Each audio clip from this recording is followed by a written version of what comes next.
His text came at 7:42 p.m. Borrowed your cheap necklace for my date. Thanks. Cheap. That word told me everything. He didn't know what he was holding. He thought it was just another trinket from my collection.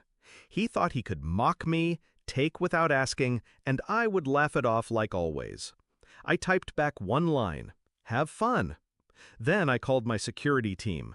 Report theft of inventory item #3338, sapphire necklace, 1 million valuation. Within the hour, police were at the restaurant where he was dining, still bragging to his date. And that was how my brother learned the cost of betrayal.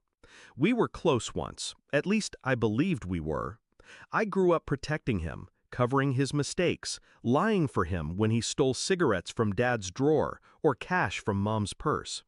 I thought that's what siblings did, protect each other, no matter what. When our parents died, I took on the role fully.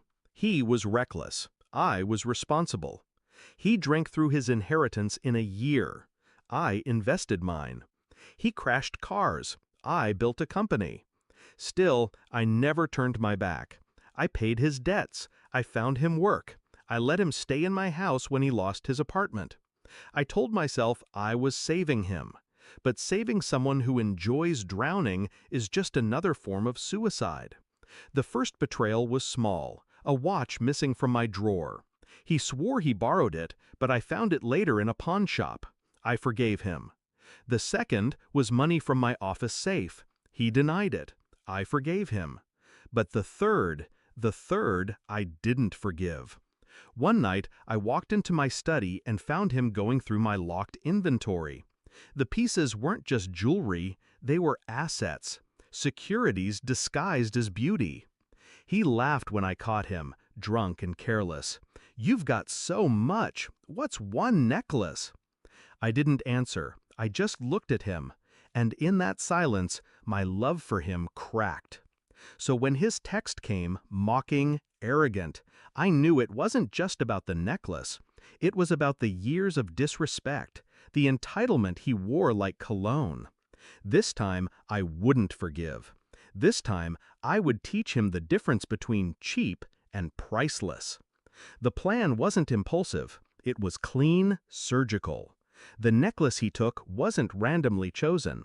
Each piece in my vault was cataloged, photographed, insured. Inventory #3338, the sapphire, was one I kept on rotation for showings. Its insurance file was airtight, its valuation solid. All it needed was the theft report, and his arrogance provided that for me. I made the call. My team contacted the insurer. The insurer contacted the police. By dessert, the restaurant was surrounded. I wasn't there, but I saw the footage later. Him in his blazer, leaning back, swirling wine, the necklace glittering at his date's throat. The officers approached the table, calm, professional. They asked for the necklace. His date froze, confused. My brother laughed, thought it was some mistake, until they pulled the paperwork. The look on his face, the exact second he realized I set the trap, was everything. They cuffed him in front of her, dragged him past the waiters, past the diners, past every pair of eyes in the room. And the cameras caught it all. He called me from the holding cell. "You set me up." His voice shook with rage.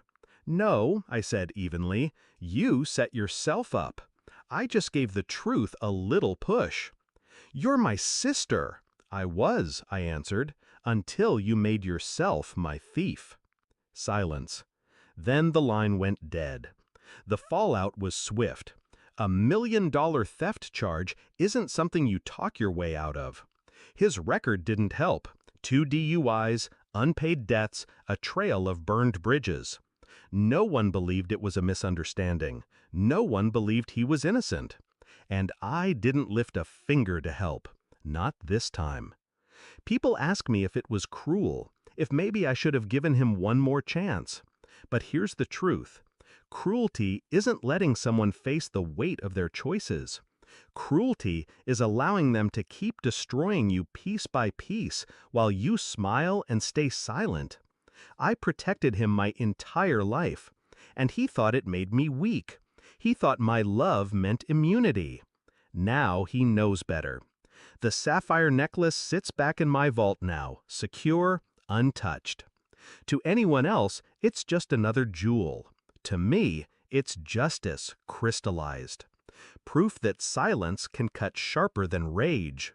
And when I open that drawer, see its deep blue fire catch the light, I don't think of him as my brother anymore. I think of him as the man who mistook my kindness for stupidity and paid the price.